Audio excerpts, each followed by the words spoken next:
Fala galera, salve, salve, beleza? Tudo tranquilo? Bom galera, vamos para o nosso segundo vídeo sobre a avaliação da série branca, tá? Antes de começar, né, vamos lembrá-los. Nós temos basicamente agora o encontro do dia 17 e mais 2 sábados para encerrar praticamente todo o conteúdo aí nosso de análises clínicas, tá legal? Então eu acredito que nesse card aqui, né, 2 vídeos vai ficar um pouquinho pesado.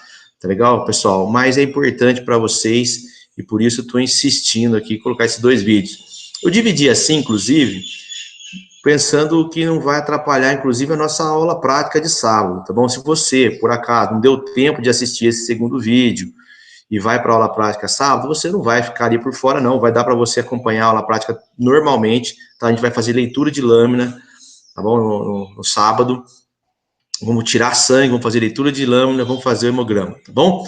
Mas veja, mais uma vez, né, uma sugestão novamente minha aí. O grande erro das pessoas, eu acredito que quando começam com as análises clínicas, elas começam às vezes de um ponto errado, né? Errado com que sentido? As pessoas às vezes acabam de sair da graduação, já querem trabalhar na área e às vezes querem começar do topo, né? E não é assim que funciona, né? A gente tem que ir aprendendo etapas por etapas. E é justamente em cima disso, né, que nós preparamos essas aulas, ok? Então, veja bem, a primeira aula de leucopoiesia, a primeira aula postada da série branca para vocês, eu acredito que seria ali uma parte mais básica, tá? Uma parte mais básica. Nessa aula de agora, eu acredito que a gente vai subir um degrau, tá? Depois, na próxima aula, a gente sobe mais um degrau. Eu acredito que assim a gente consegue construir esse conhecimento, que não é algo tão simples, tá? Veja, eu converso com muitas pessoas da área e as pessoas sempre reclamam assim, pô, a galera tá saindo da graduação, tá saindo sem bagagem, sem base, não tá sabendo trabalhar, mas veja, ninguém nasceu sabendo, tá legal? E é uma coisa também, a aula é diferente de palestra, né? A gente pode vir aqui dar palestra, passar um conteúdo, fica passado. Mas uma aula, ela tem um outro propósito, né? Uma aula tem um propósito de ensinar a fazer, né? Principalmente quando é um curso de análises clínicas que é bastante técnico, né? A gente tem que aprender a fazer, não são aulas demonstrativas, e sim são aulas de como fazer, tá legal? Então a aula de hoje, em especial, é em cima disso, tá? É baseada nisso, o aprender a fazer, tá? Depois que você teve uma base, então, do primeiro vídeo, você assiste esse, e aí vamos ver como que fica aí, se vocês conseguem, então, começar a aprender a concluir um resultado, a obter um resultado, concluir, ok? E discutir um resultado, beleza? Então, bora lá, galera. Então, ó, não vou ficar com o relógio aqui do lado, marcando o tempo, nada, vou seguir naturalmente como a gente vem fazendo, certo? Hoje, em especial, nós vamos falar ainda um pouquinho da granulopoese e da cinética dos neutrófilos, visto a grande importância dos neutrófilos dentro da avaliação da série branca.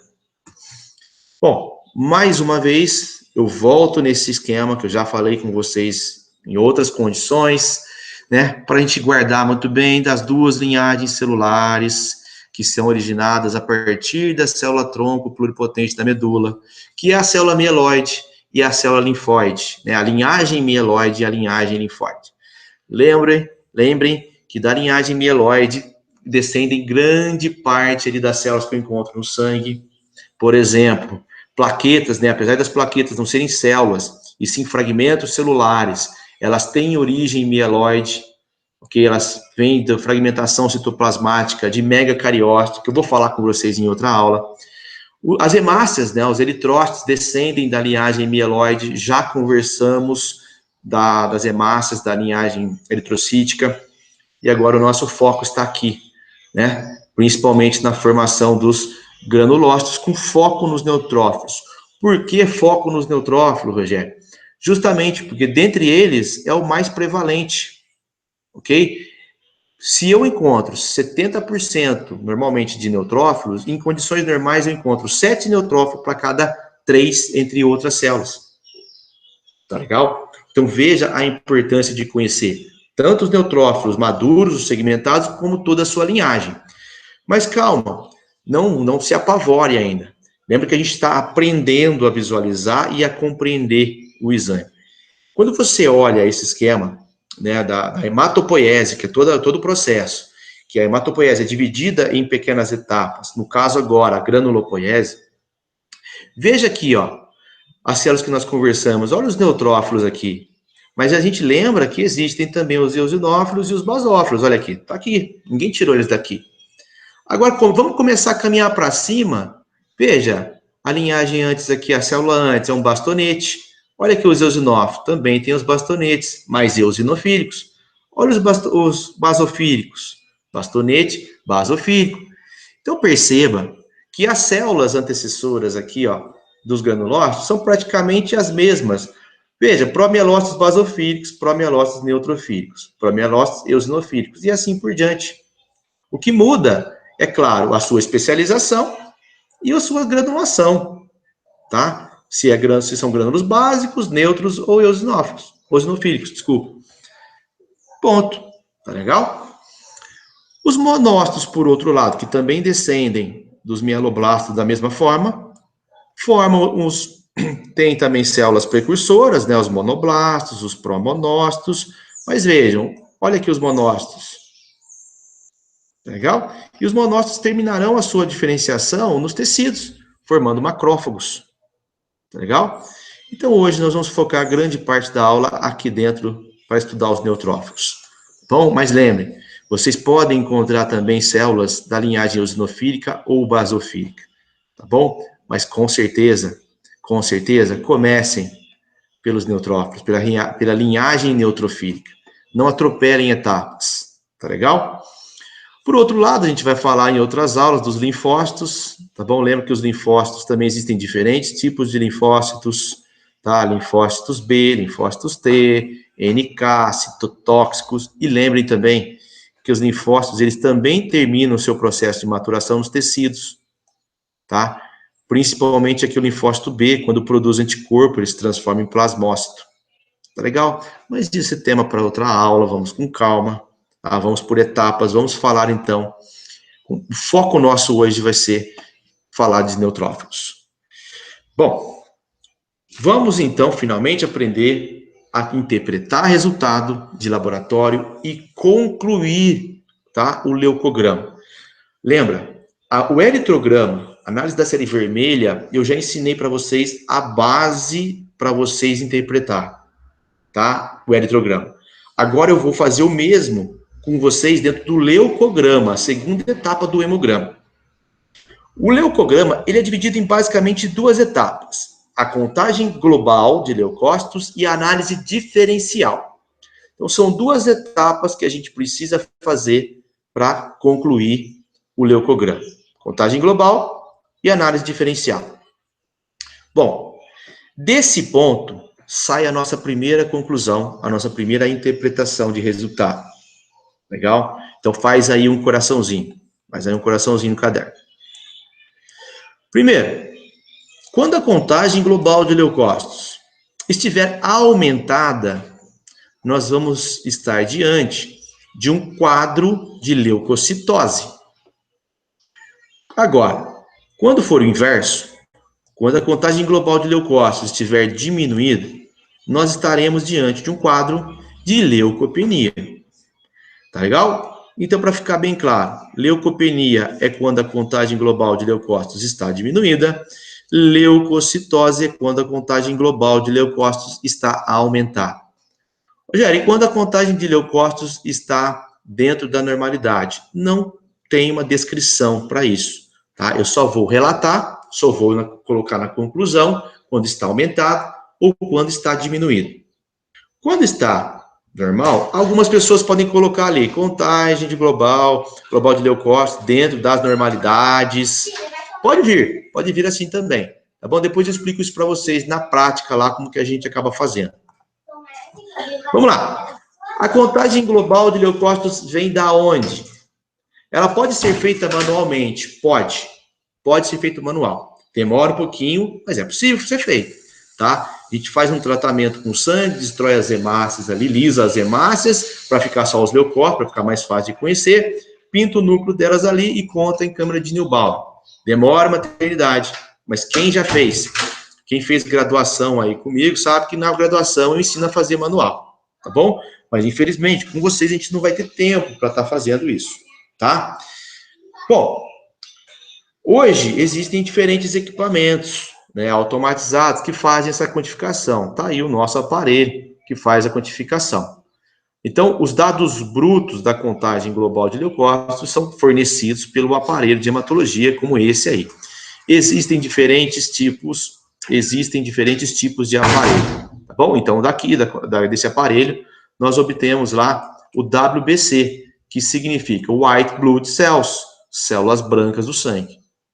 Esse é o primeiro ponto, tá? Então, veja, como que eu vou estudar, concluir o leucograma? Primeiro, olha a contagem global de leucócitos. Legal? Pedi para vocês fazerem lá um coraçãozinho. Beleza. Depois, a segunda parte é o estudo diferencial. É aquele momento que você vai até a lâmina e lê a lâmina no microscópio. Você lá no microscópio vai ter que reconhecer cada tipo de célula e fazer a contagem dessas células. Legal? Para isso, você precisa, obviamente, aprender a fazer o esfregaço e saber onde você analisa no esfregaço. Então, veja aqui, eu dividi essa lâmina aqui, ó, foi dividida em 3 partes, vermelha, verde e amarela. Obviamente, aqui na parte vermelha, nós temos muita sobreposição de célula. Isso aqui acaba te atrapalhando na hora de uma análise morfológica. No final do esfregaço, mais aqui na pontinha, na bordinha, nós temos poucas células. Pode ser também que não fique muito interessante. Algumas pessoas gostam de ler aqui, tá? Mas são poucas células e no final do esfregaço você pode ter, inclusive, muitos artefatos, tá certo? Então, procure um local sem sobreposição de células nessa região da setinha verde, tá bom? Aqui você vai ter células o suficiente para fazer a sua leitura rápida do diferencial. Como fazer? Você deve fazer um zigue-zague na região que você encontrou, então, sem sobreposição de célula, contando e diferenciando os tipos diferentes de leucócitos, certo? Então, você vai encontrar o neutrófilo, vai contar o neutrófilo, eosinófilo, monócito e assim por diante. Para isso, tem os contadores de célula e tem também agora os aplicativos no celular para você fazer essa contagem. Quantas células eu preciso contar? 100. Você precisa de contar 100 células. Legal? Quando você contar 100, você para a contagem e aí eu vou ensinar como você deve fazer para entender os seus resultados. Certo? Então, veja, nesse estudo diferencial, junto com a contagem global, a gente vai definir o perfil patológico. O que está acontecendo com aquela pessoa, tá? Se está tendo um quadro infeccioso, inflamatório ali, tá? Então, primeiro ponto, encontrar o tipo celular. Só isso? Não. Além disso, você tem que ser detalhista na microscopia. Você deve avaliar também a morfologia e procurar por alterações reativas. Aqui vai de você. Algumas pessoas conseguem fazer tudo ao mesmo tempo, contar e observar alguns detalhes, caso encontre.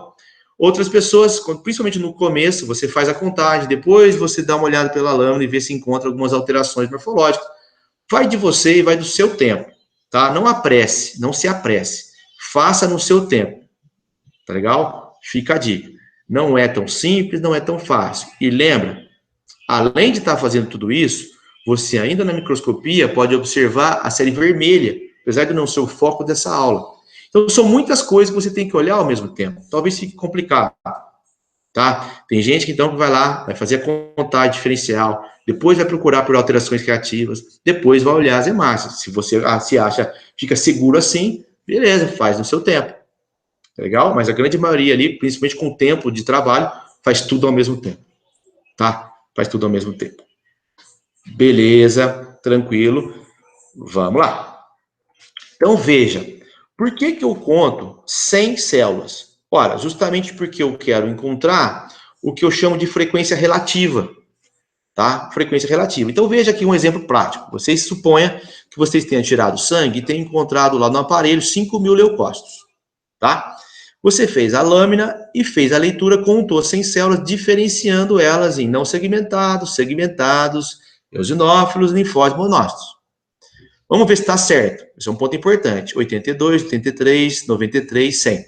Isso é importante, porque se você digitar errado, por acaso liberar um resultado com 101% ou 99%, vai virar alvo de chacota. Tem médico que soma isso, tá? Tem médico que vai somar isso e vai ficar te sacaneando, tá? Tem que prestar atenção. Tem que ser 100%, obviamente, tá? Tem que ser 100%. Hoje o nosso sistema do meu laboratório, ele é travado, ele não deixa você liberar exame se você, por acaso, errar aí a conta. Porque é muito fácil, na hora de digitar um 80 virar 800. Então, eu fui travando o sistema justamente para não ter esse tipo de erro pós-analítico. Tá certo? Mas vamos lá, vamos interpretar.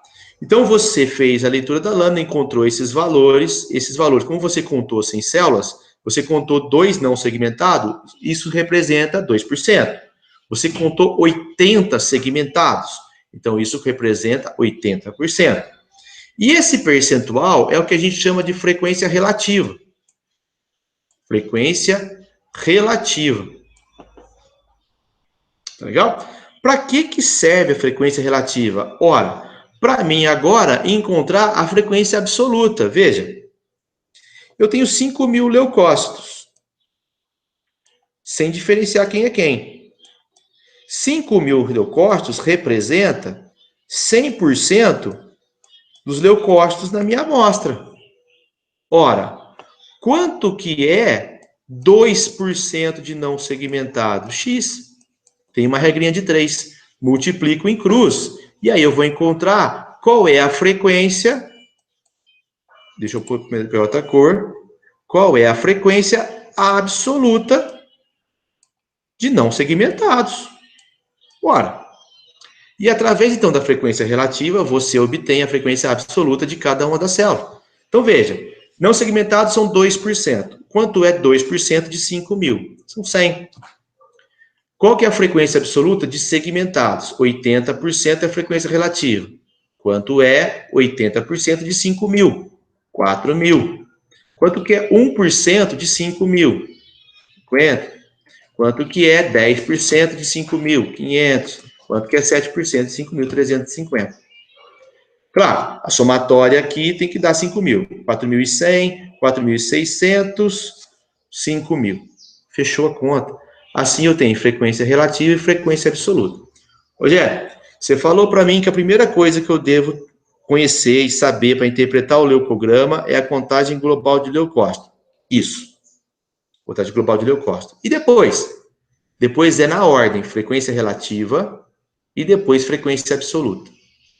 Então veja, contagem global de leucócito, frequência relativa, depois frequência absoluta. Tá certo? Beleza? Tranquilo? 3 pontos precisa saber para interpretar o leucograma. Bom, feito isso, você vai jogar esses valores para o laudo.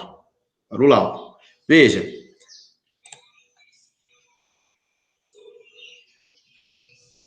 Aqui, leucócitos. Aqui vem a tua contagem global de leucócito.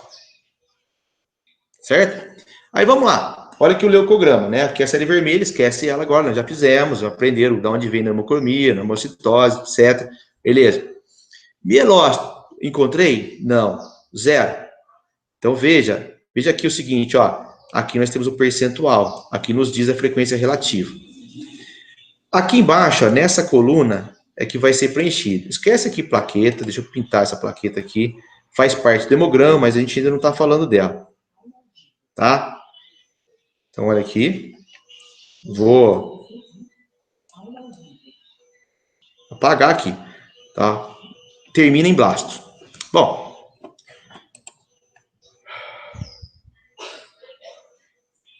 Então, vamos lá. Mielócito tem? Não tem, não descrevia lá, 0. Metamielócito tem? Não tem, 0. Bastonete tem? Tenho 2%. Coloco 2. Então, veja, estou colocando aqui, mas é aqui nessa coluninha para ficar alinhadinho, bonitinho, tá bom? Segmentado tem? 80, coloco aqui. Eosinófilo tem? 1%, coloco aqui 1. Basófilo, 0, não tenho. Linfócitos típicos, 10. Atípicos, 0. Monócitos, 10. 7. Beleza. Preencho aqui a frequência relativa. Claro que os sistemas de digitação e liberação de laudo, eles já vão calcular para você a frequência absoluta, que vai ser colocada nesse outro aqui, nesse outro eixo. Vai ser calculada nesse outro eixo. Aqui, então, nós teremos a frequência absoluta, calculada a partir da contagem global de leucócitos. Então, perceba que a frequência relativa que é colocada aqui, ela vai te dar uma frequência absoluta aqui. E aí você deve comparar com valores de referência, como qualquer outro resultado de exame. Aqui, ó, estão estão os nossos valores para frequência relativa. E aqui estão os nossos valores para frequência absoluta. Frequência absoluta e aqui frequência relativa, aqui embaixo, certo? Bom, beleza, você preencheu a sua tabela, o seu leucograma, agora falta a sua conclusão, falta a sua análise, você fez os resultados, obteve os resultados, agora vem a sua interpretação para o médico, para o clínico, tudo bem? Então lembre dos 3 passos, contagem global de leucócito, frequência relativa, depois frequência absoluta. Aí vem as terminologias no diferencial. Lembra, leucocitose, leucopenia, leucócito, contagem global. Aqui eu já sei quem que está aumentado ou quem que está diminuído. Ponto. Só lembrando, neutrófilos, eosinófilos e basófilos, que são os granulócitos, eles são células que vão aumentar frente a respostas agudas. Depende do agente, depende do tipo de inflamação, ali você tem aumento de uma ou de outra. Mas calma, para ninguém confundir. Vamos aprender a interpretar. Bom, aqui, basicamente, eu tenho um prefixo que condiz com a célula. Então, veja, neutro, de neutrófilo, eosino de eosinófilo e baso de basófilo. E esse prefixo, ele é seguido de um sufixo que condiz com aumento ou diminuição. Veja, aumento de neutrófilo, neutrofilia. Diminuição de neutrófilo, neutropenia. Aumento de eosinófilo, eosinofilia. Diminuição de eosinófilo, eosinopenia. Aumento de basófilo, basofilia. Não tem basopenia? Não tem, porque o normal, olha aqui ó, na referência, é 0. Dificilmente eu vejo basófilo de 0 a 2. Então, eu tenho 0, 1 ou 2 ou aumento, né? 3. Tá legal? Então, veja as terminologias. Percebam.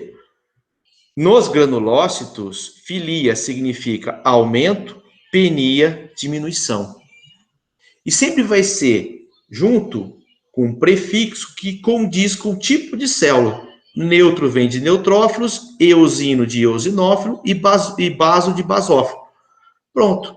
Assim eu vou descrever o aumento ou a diminuição.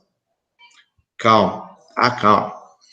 Também existem as terminologias para as células de resposta crônica, os linfócitos, os monócitos, também.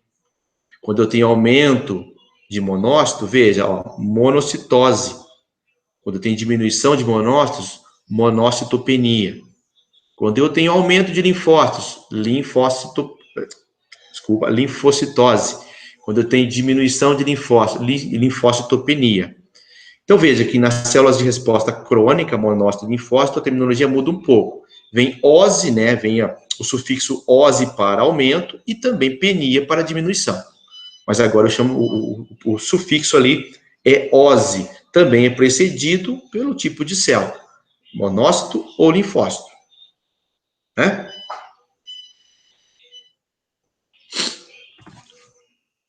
Bom, antes de entrar aqui, então vamos lá. Como que vem, então? Por que eu falei da frequência relativa e da frequência absoluta? Galera, frequência relativa e frequência absoluta, ela serve, então, para você descrever e concluir seus resultados.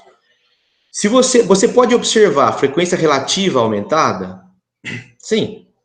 Essa frequência relativa, ela pode aumentar a frequência absoluta? Pode. Ou não. Ou não. Tá?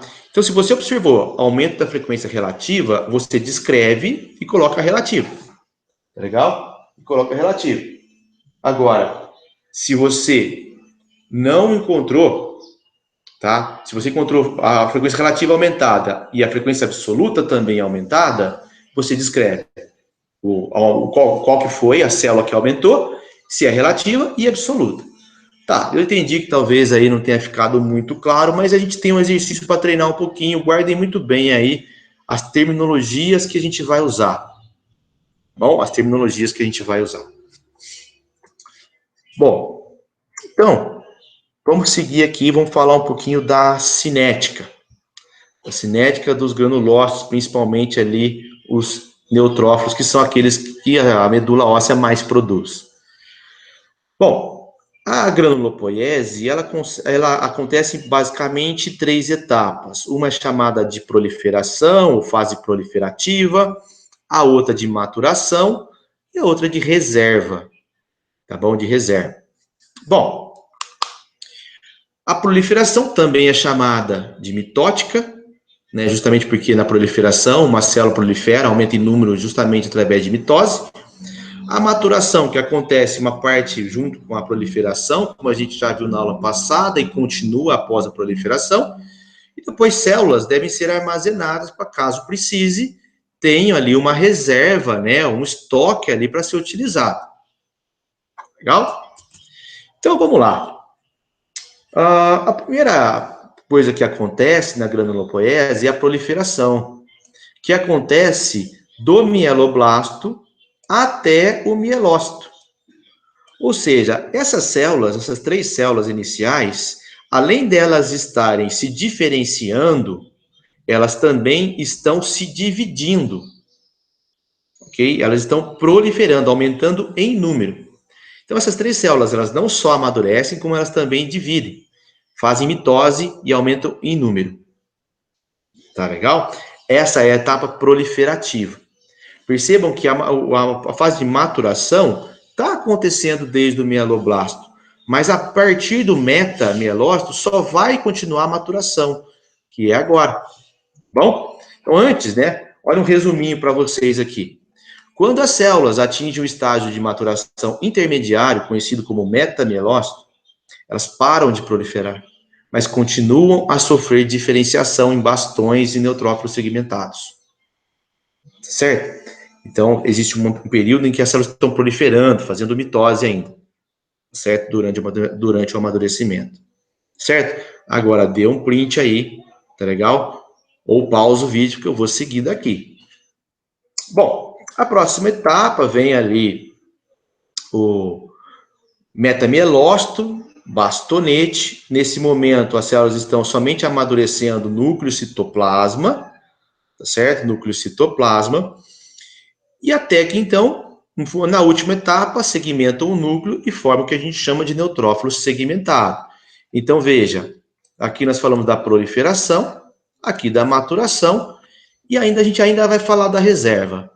Mas, galera, prestem atenção numa coisa, nessa reserva que eu vou falar para vocês. O que acontece? Acontece que boa parte desse processo todo está acontecendo na medula óssea.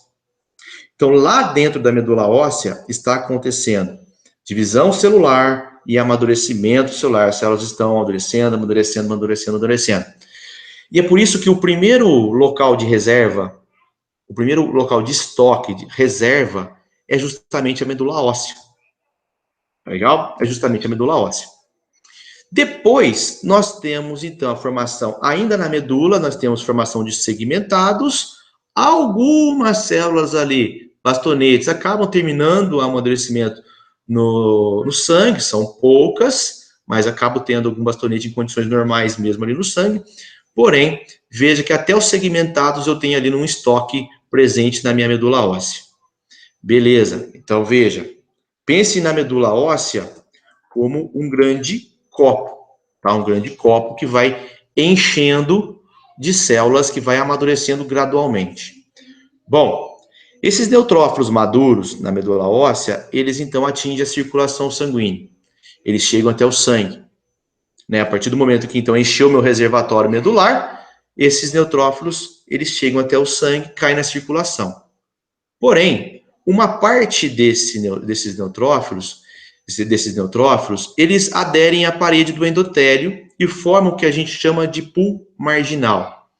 Pool, tá? Ou reservatório, tá? Pool marginal. Ou seja, essas células, elas aderem à parede do vaso. E elas ficam prontas ali, principalmente caso for preciso, essas células chegam até o tecido mais facilmente, que é um outro reservatório que a gente vai falar daqui a pouquinho.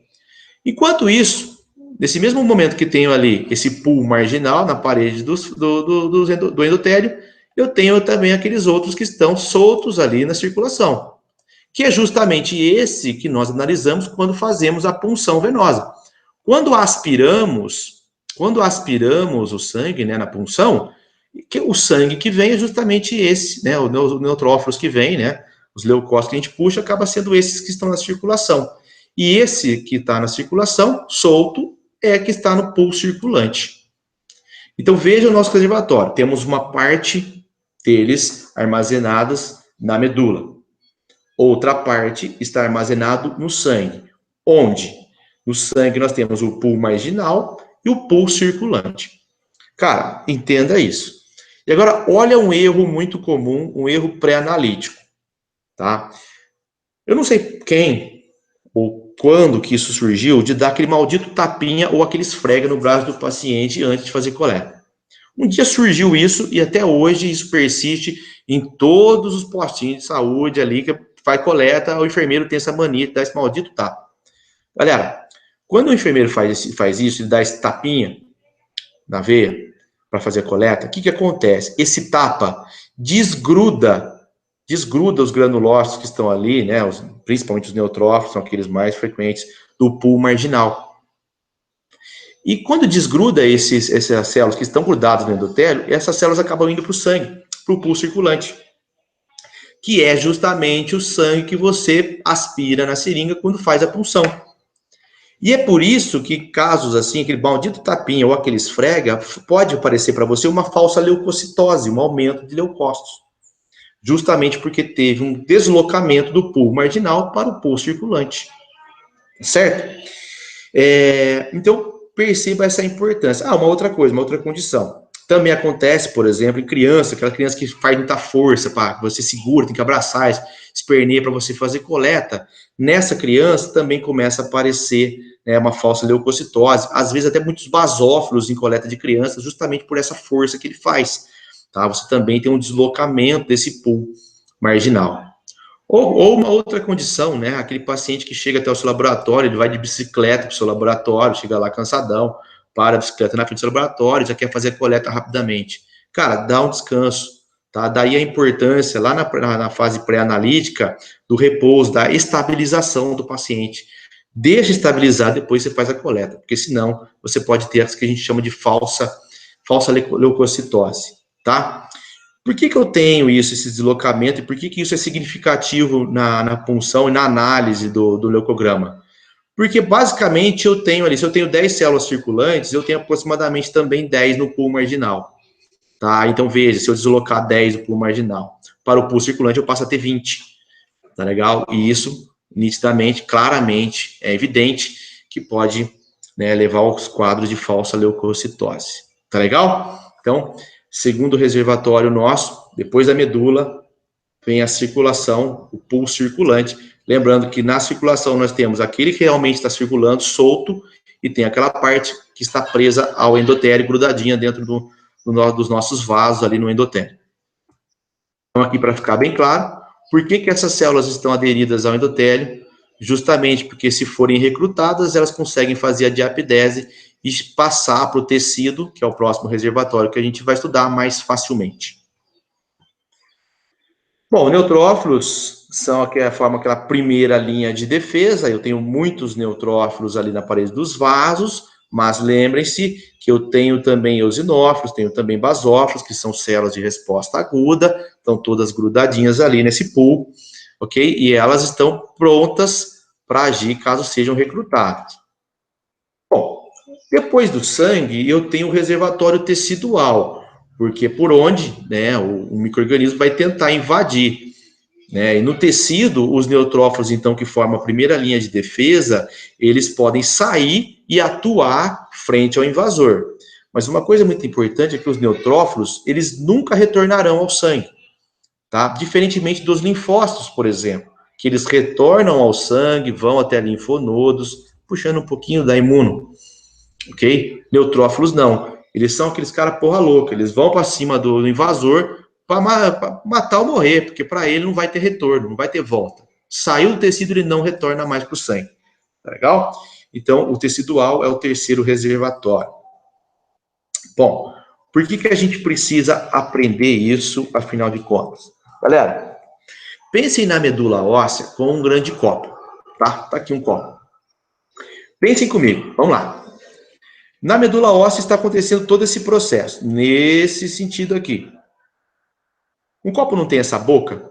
Então veja, as células aqui embaixo, elas estão proliferando, dividindo. E conforme elas vão dividindo, elas vão empurrando mais para cima as células que estão na frente delas. Então veja, eu passo a ter aqui nesse copo, que é a minha medula óssea, um reservatório então dessas células. E veja aqui em cima do copo, na boca do copo, quem está pronto aqui em cima? Os segmentados, neutrófilos segmentados. Então, esse aqui é o primeiro reservatório, não é? É daqui que essas células vão para o sangue. Então, vai para o sangue o neutrófilo maduro. Vai para o sangue. Beleza? Chega aqui os neutrófilos no sangue. Do sangue, vai para o tecido. Isso aqui é o eixo natural, normal de acontecer.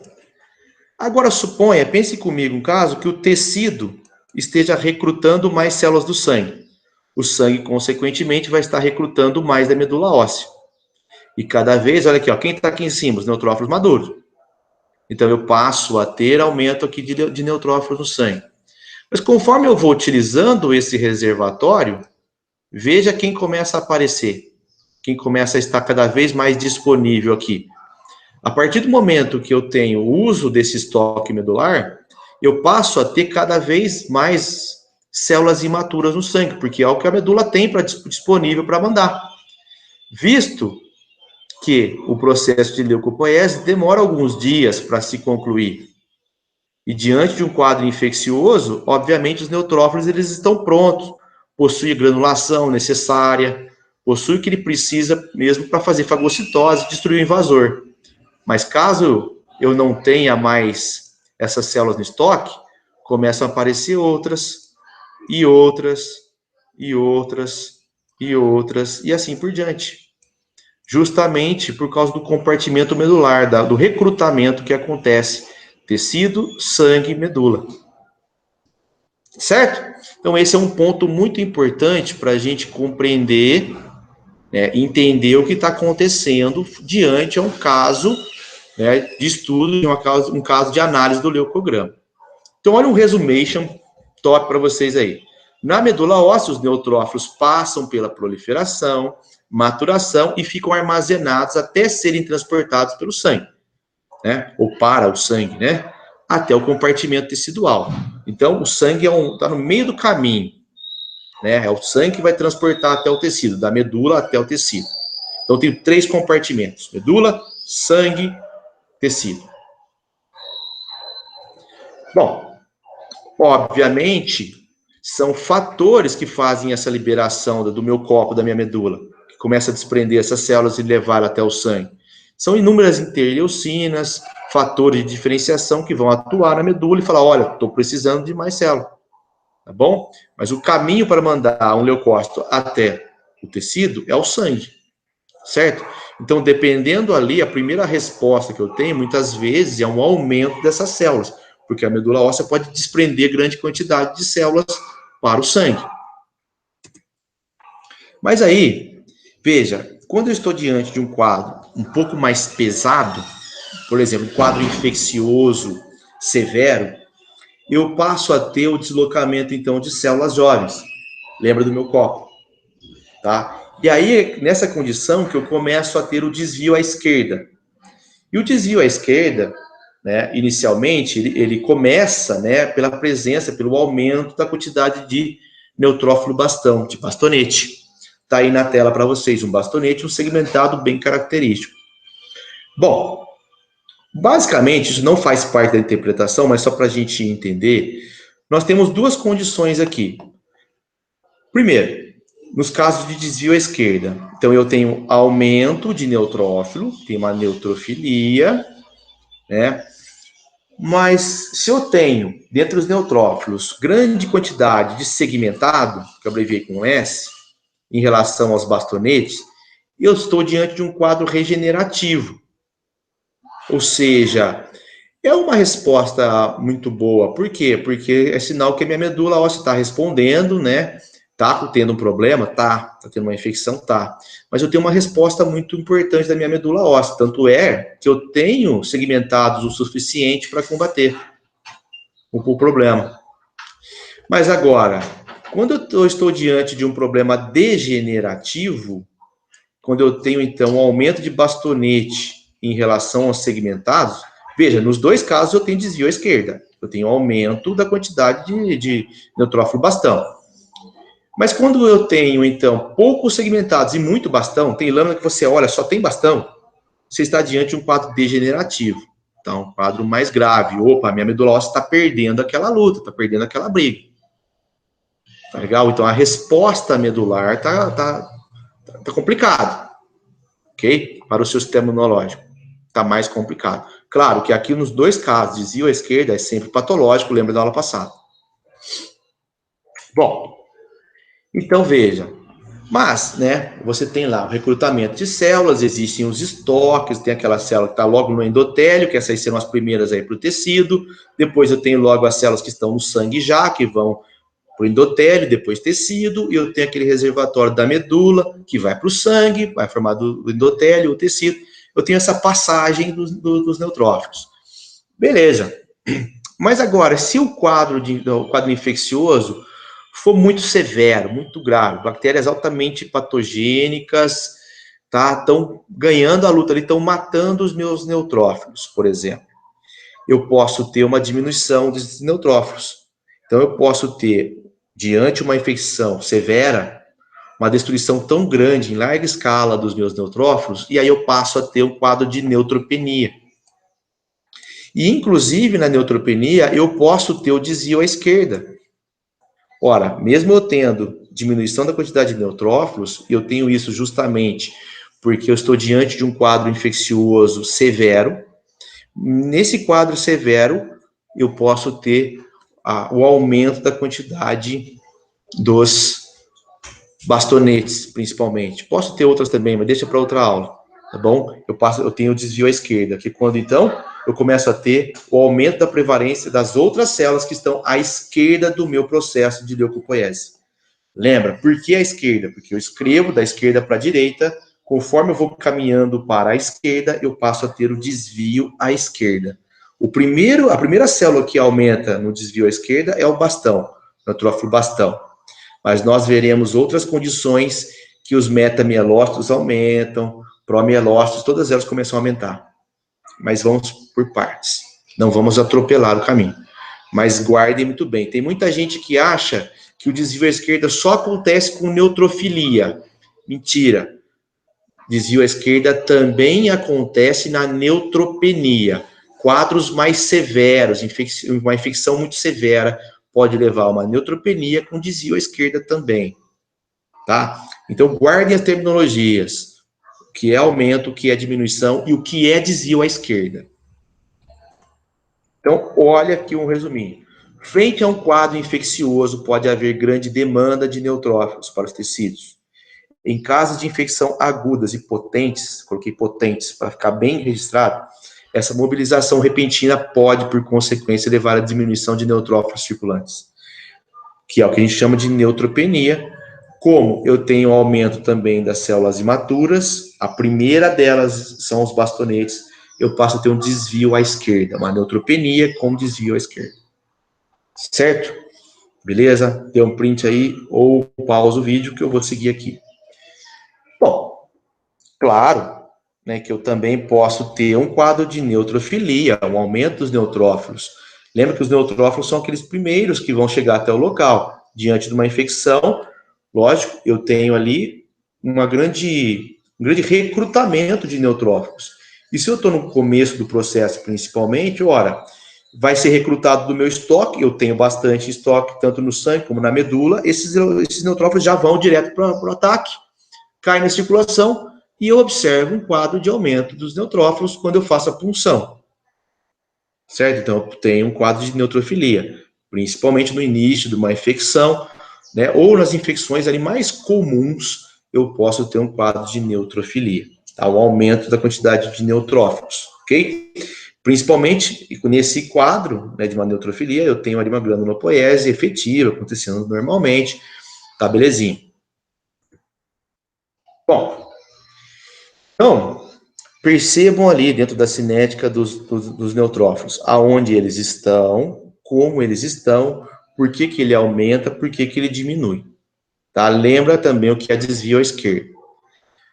Bom, professor, você falou para mim que a primeira etapa da conclusão de um leucograma é a contagem global de leucócitos. Isso é verdade. Primeiro passo. Depois vem frequência relativa e frequência absoluta. É verdade. Se o aumento for na frequência relativa, neutrofilia relativa, eosinofilia relativa e assim por diante. Se o aumento for na frequência absoluta também, frequência relativa e absoluta. Ora, lembrando que isso tudo pode estar associado a um quadro de leucocitose ou de leucopenia. Então, é uma interpretação que a gente está fazendo. Nossa, deu um nó? Calma, volta depois, estuda com calma essas anotações, depois a gente troca uma ideia no presencial. Tá legal? Bom, agora, um passo a mais, os relatos que a gente observa a mais, além dessa base nossa agora. Às vezes eu posso estar diante de diferentes quadros, tanto leucocitose, leucopenia, neutrofilia, neutropenia, não importa. Eu posso encontrar algumas condições que eu devo relatar no hemograma. Tá bom? Eu vou colocar algumas. Uma delas, e uma das mais comuns infecções mais severas, inclusive, são sinais de fagocitose no neutrófilo. Às vezes eu observo o neutrófilo, eu vejo pequenas bolhas. Olha aqui, ó, são essas bolhas? Isso aqui é vacuolização. Então, quando eu encontro, se eu encontrar muitos, quantidade média ou raros, eu posso descrever presença de vacuolização citoplasmática em raros neutrófilos, presença de vacuolização em moderados neutrófilos ou frequentes, e assim por diante. Eu descrevo a vacuolização. Eu encontrei, eu descrevo. Além da vacuolização, também posso encontrar granulações tóxicas.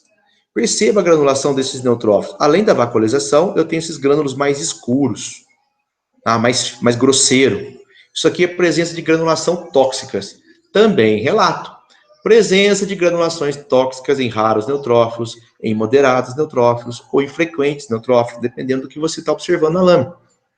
Então, veja, além das contagens e da sua interpretação da frequência relativa, da frequência absoluta, você também deve relatar os achados. E aqui eu estou colocando para vocês alguns dos principais achados. Vacuolização, granulações tóxicas e agora os corpos de Dole, que eu acho mais complicado, mais detalhe para ser visto.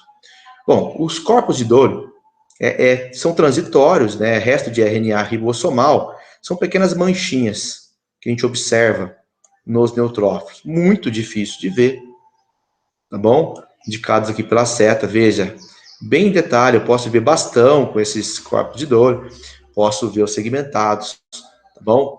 Não importa, tá bom? Também descrevo, caso eu encontre, mas é muito difícil de ver. Vocês estão olhando aí na imagem de vocês e olha, eu coloquei uma imagem de livro para vocês, já é difícil.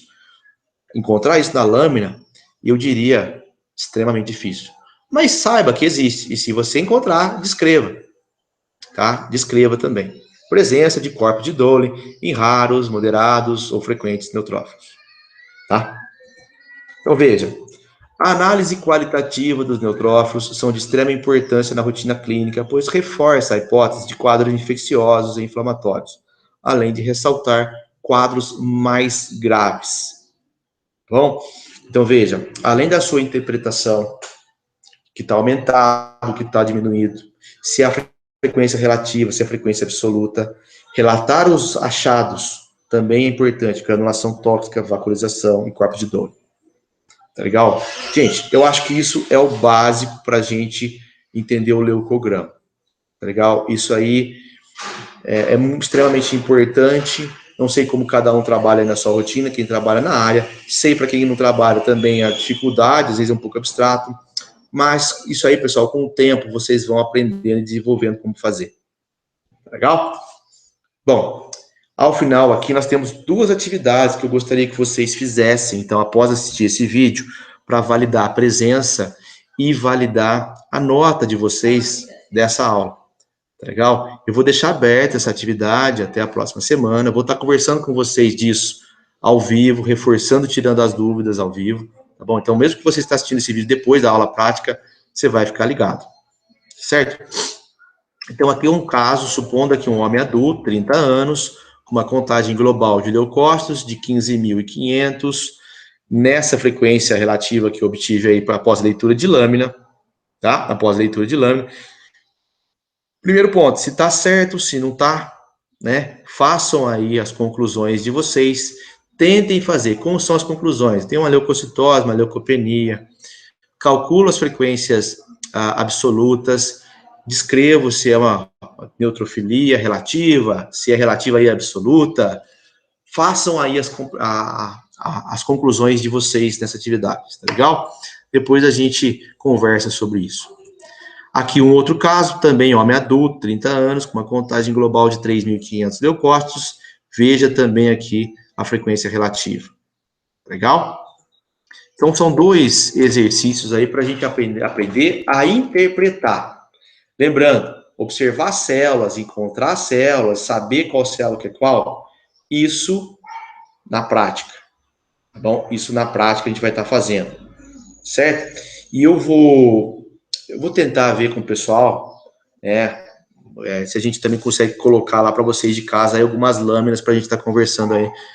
Vou ver se dá certo ao vivo, vamos ver como é que fica na aula prática, tá legal? Então, pessoal, é isso, não sei quanto tempo deu o vídeo, mas eu acho que assim está bem completa a primeira parte, a segunda parte, e a gente vai seguir para as outras aulas depois da mesma forma, tá bom?